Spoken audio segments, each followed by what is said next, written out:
Je lis du livre de Matthieu chapitre 26 au verset 31 ce qui suit.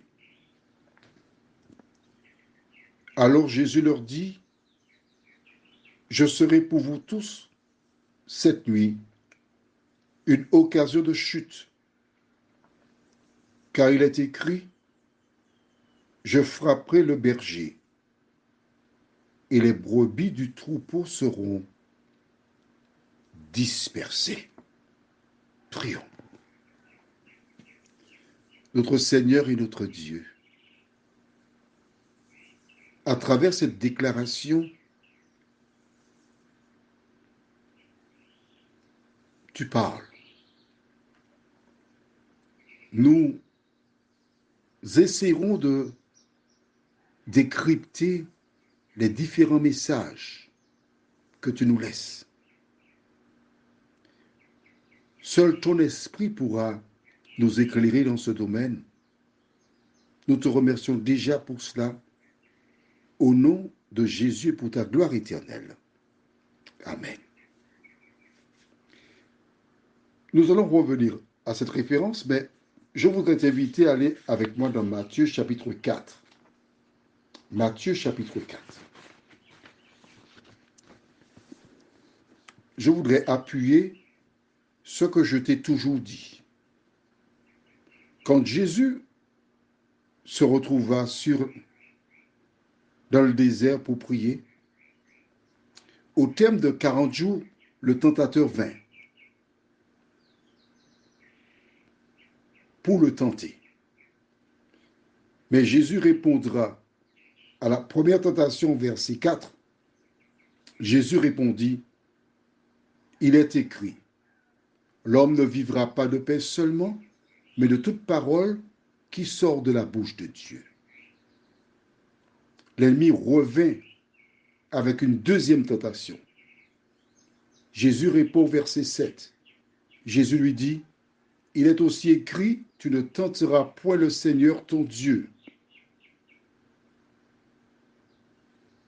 Il est revenu encore une troisième fois.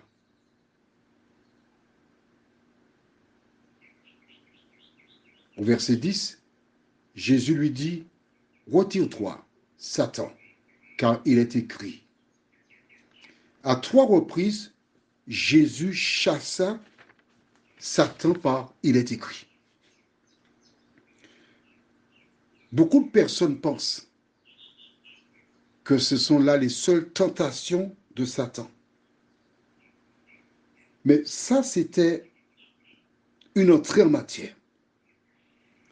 À partir de ce moment, les différentes tentations, agressions de Satan vont se multiplier les unes après les autres.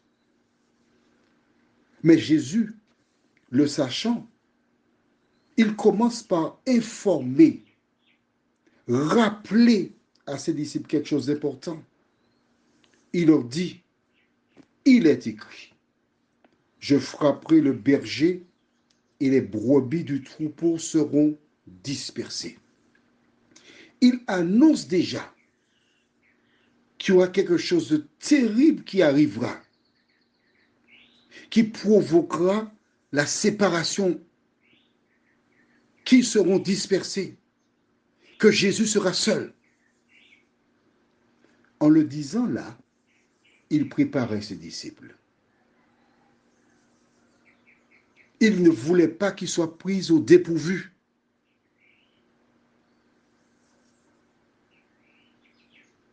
Jésus ne veut pas non plus que toi et moi nous soyons pris au dépourvu. C'est pourquoi il nous a donné sa parole, la Bible. De la même manière qu'il avertit les disciples qu'il sera une occasion de chute, il nous annonce par la Bible ce qui nous attend. Prions. Notre Seigneur et notre Dieu, combien nous te sommes reconnaissants pour ta méthodologie. Tu ne nous as pas laissés seuls, Seigneur. Mais vraiment, tu as dit et tu es véritablement avec nous tous les jours jusqu'à la fin du monde.